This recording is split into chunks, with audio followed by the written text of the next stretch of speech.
我記得有條片，阿域佢講過話，你唔好再揾我拍呢啲片啊！我記得佢好似都係好夜㗎。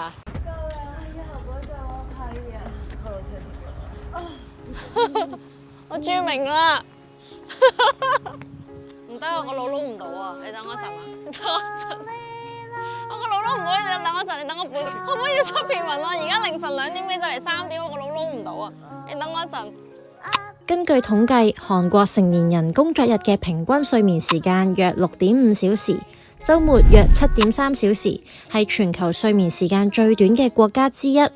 有人話呢一個國家成功靠嘅就係唔瞓覺嘅民族精神。佢哋8點就起身返工，依家2點鐘啊凌晨，仲喺入邊食緊嘢啊！你哋會唔會唔夠精神返工㗎？大約38%嘅成年人工作日平均瞓唔夠7個鐘，而大部分人都話自己嘅睡眠質素差係因為壓力太大。呢一種現象就叫做報復式熬夜。佢哋明知攰，但係都唔願瞓，因為呢個時候先係佢哋嘅自由啊！今集我揾咗一個喺韓國住咗幾年嘅香港人，一齊帶我哋睇下夜晚嘅韓國人究竟喺度做緊咩？仲要再轉右，再轉右，就會見到你啲韓國弟弟啦。弟弟，長輩文化令到佢冇覺好瞓，都一半半係被逼㗎。如果唔去嘅話，可能老細就會覺得你唔尊重佢咯。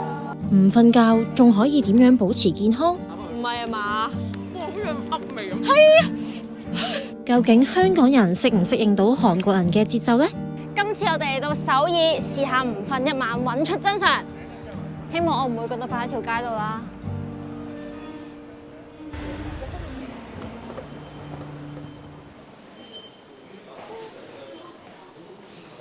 依家係黃昏6點幾啦，撞正韓國人嘅收工時間啦。韓國人放工咧同香港人一樣啦，收工都係咁多人嘅，同埋咧都係企唔穩嘅，好逼啊！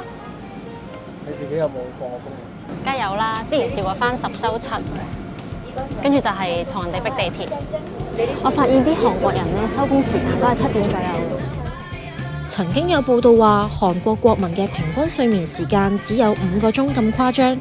就算官方資料，韓國人平均每日睡眠時間都應該只係大概6.5小時。金智媛嘅呢一篇訪問，佢話平日大多數淨係會瞓3-4個鐘，但呢一日為咗拍攝可以展現到更好嘅狀態，特登瞓足咗6個鐘先出門。呢段說話點解會有咁多討論？係因為個記者講笑話佢係懶瞓豬。喂，大佬，佢只係瞓6個鐘咋，咁都算懶瞓豬咩？我今日約咗個韓國朋友啊，佢話咧帶我嚟感受下韓國嘅夜生活啦。你睇到啲人喺度吹水、飲酒、傾偈，勁開心咯！我好期待啊！而家今次呢條片只係我喺現場觀察就唔夠嘅。Hello，我叫 Randy 啊。所以我哋揾咗喺韓國首爾住嘅 Crystal， 喺佢口中就知道點解韓國人唔願瞓覺啦。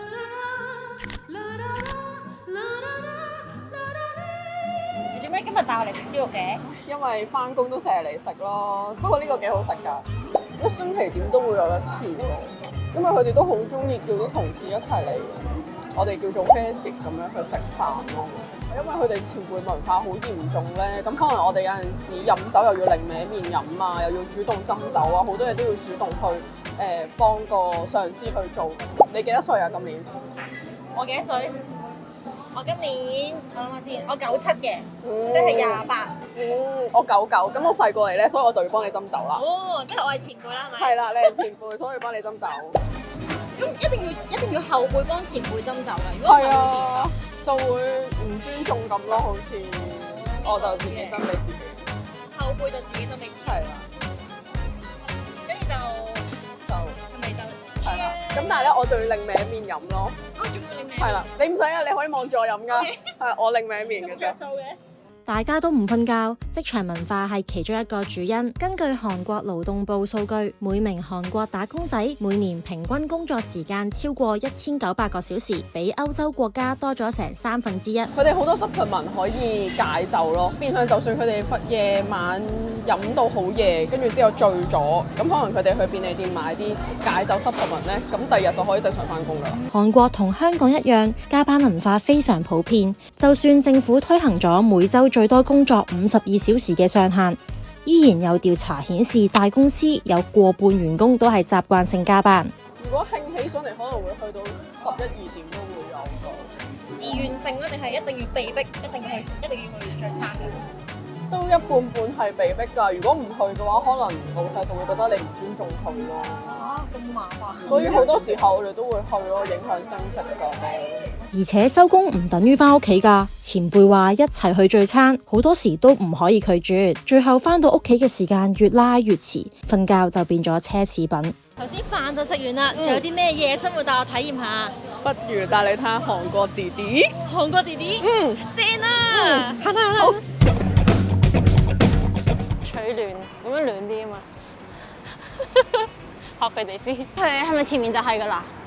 再要再轉右，再轉右，就會見到你啲韓國弟弟啦。呢度就係你啲韓國弟弟最中意去嘅地方啦。真係㗎？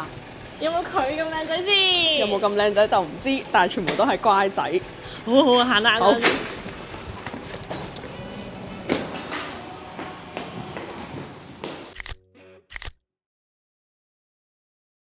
韓國人都係人，冇擁有特別嘅基因圖譜或者超能力。佢哋之所以唔中意瞓覺，或者係習慣瞓得好少，都係因為生活環境壓力好大。Crystal 話呢一啲24小時自修工作室係韓國首爾係大行其道，主要係俾啲人放咗工或者放咗學之後，可以有一個空間溫書或者做自己想做嘅嘢。呢個就係你所講嘅最多年輕人嘅地方。係啊，因為韓國嘅後生仔最中意就係溫書同埋補習啦。好啦，我有啲失望。好 sad 啊！寂寞嘅背影好 sad 啊！應該係頭先溫書溫得太辛苦，跟住太大壓力，跟住喊。環境競爭好大，由學生時代開始，普遍高中生嘅睡眠時間都唔會長於6個鐘。依家已經係夜晚10點幾啦，你會見到隔離啲鋪頭已經閂晒㗎啦，唯一開門嘅就係補習社，同埋你會見到有好多學生都仲喺度奮鬥緊㗎。有關韓國補習文化有幾黐線，我哋喺之前嘅片已經講過，大家可以睇返嗰一集。呢間補習社門口泊住咗呢架車，究竟係個補習社老師啊，想鼓勵啲學生努力讀書買到呢一架車啊，定係因為補習老師賺到盆滿缽滿買到呢架車呢？與其話佢哋唔中意瞓覺，不如話佢哋冇時間瞓覺，慣咗大個都唔使點瞓。哇，10點鐘都仲返緊學喎！韓國咧有好多24小時嘅 study cafe， 俾佢哋可以一路飲嘢啦，一路溫書。想問下佢哋係平時係幾點放學㗎학교는 3시 정도에 끝나요. ？3點放學。哦，3點放學嘅。 학원 가는 날도 있고 스터디 카페 가는 날도 있어요. 又會翻學校溫書或者係 study cafe 度多數喺 cafe 溫到幾點鐘？ 11시까지 할 거예요. 溫到11點。哦，OK，就係想問下佢哋而家咁努力讀書咁夜瞓啦，咁屋企人係會鼓勵佢啊，會即係叫佢早啲瞓啦，定係都會覺得你好努力啊，即係都會鼓勵下佢咁樣讚下佢咁樣咧？ 그거는 그래도 너무 늦게는 아니고 1시 정도까지는 봐주시는 것 같아요.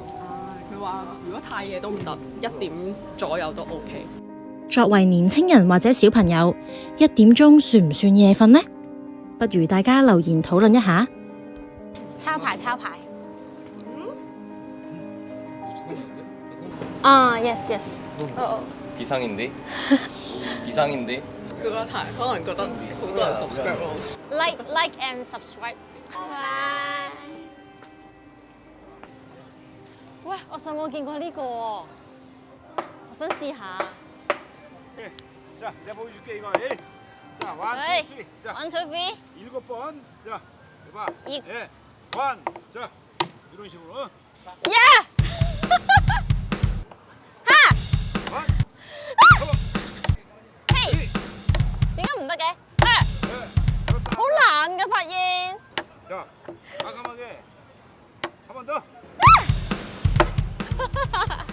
자, 그만해줄게. 啊，唔得。獲得一個餅，士多啤梨味嘅餅。呢包餅會唔會係佢屋企咧食剩嘅，然後就嚟過期嘅，拎嚟送俾我嘅？你試下，我覺得係有種唔知擺咗幾耐嘅感覺。係咯，係咪過期㗎？唔係啊嘛？哇，好似噏味咁。係啊，睇下有冇過期。我都想睇，但係我揾唔到個日期啊！見到25年3月，唔係唔好嚇我喎25年6月啊，係嘛？真定假㗎？真係25年6月啊！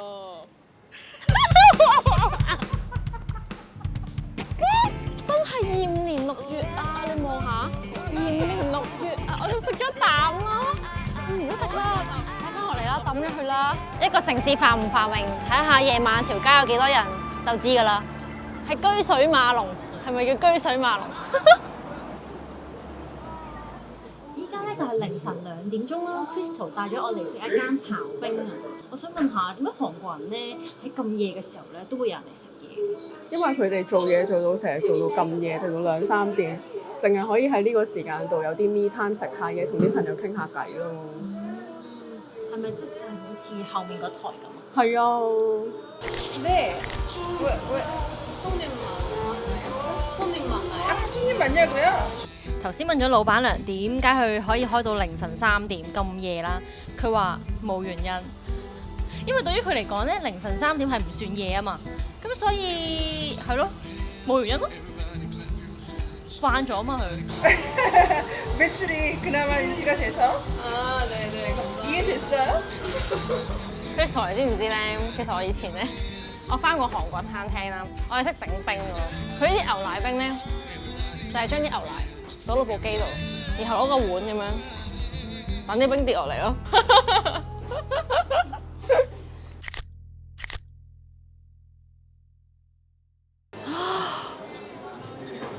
Oh my god！ 仲有好多人咯。韓國嘅咖啡店真係周街都見到，以全球連鎖 Starbucks 為例，門市數量已經超過2000間，係全球人均門市最多嘅國家之一。你哋做緊 project 啊？呢個就溫緊書，呢個又係做緊功課，呢邊又溫緊書，呢一堆都係溫緊書啊！好癲啊！依家幾點啊？依家係1點35分，凌晨啊！最癲嘅係佢哋仲飲緊咖啡啊！我真係未試過凌晨飲咖啡咯，好癲啊！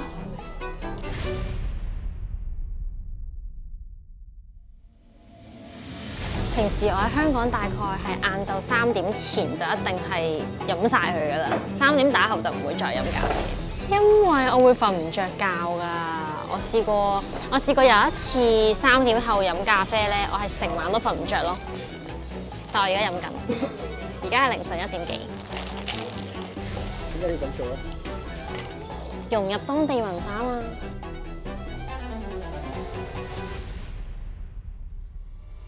成日見到啲韓國人咧喺便利店整咖啡，等我又試下先。完成，又真係幾好飲。韓國人人人手中一杯咖啡，並唔係因為佢哋中意攞住咖啡做影相道具，而係的確需要杯中嘅咖啡因，俾佢哋回魂。飲咖啡嚟講，全球平均每個人係飲152杯一年啊！你估下韓國人一年係飲幾多杯呢？係超過400倍咁多啊！足足係超過2倍咁多，犀利！係啊，嚟咗韓國幾年，已經慣咗夜晚飲咖啡㗎啦。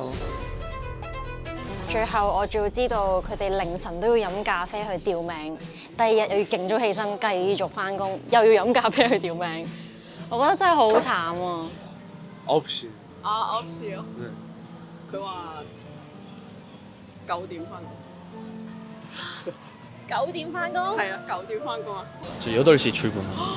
幾多點啊8點啊。 ？8點？ 바로 지금 퇴근해서 이제 집. 而家放工啦，因為佢而家返屋企啦。而家先放工？黐線㗎，佢唔攰㗎？佢主要係做普通嘅工作㗎啫喎。韓國人係咪真係唔係人嚟啊？其實韓國人全部都係喺放咗工12點之後係咁喺度食嘢，食完1叉又食2叉又食3叉，跟住就好似而家呢度咁啦。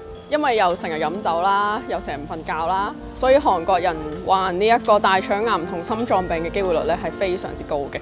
多項韓國研究指出，睡眠少於6個鐘嘅人，比起睡眠時間正常嘅人，患高血壓、心血管疾病或者脂肪過重嘅機會較高。亦都有研究發現，持續瞓少過7個鐘，可能同抑鬱、焦慮等精神或者係心理健康問題有關。講咗咁多咁 sad 嘅嘢，可唔可以做翻啲開心嘅嘢啊？你有冇啲咩地方可以帶我去玩下咁啊？正啊！哇！依家4點啦，仲有街行啊！我仲有幾多時間可以行㗎？我而家好精神啊！而家可唔可以俾多少少時間？好靚喎呢件。韓國人每個人都好想成功啦，咁但係呢個成功咧，其實係韓國社會去定義㗎。例如係佢哋一定要入到一啲嘅大企業工作啦，咁所以咧佢哋就會覺得好焦慮啦，會用更加多嘅時間啊去換取佢哋嘅成功啊，佢哋就會去犧牲自己嘅睡眠時間啦，不斷去增值自己啦，努力去裝備自己。咁佢哋嘅睡眠不足啊，咪會令到佢哋情緒更加差咯。咁情緒更加差啦，身體又差啦，咁咪陷入咗呢個死循環咯。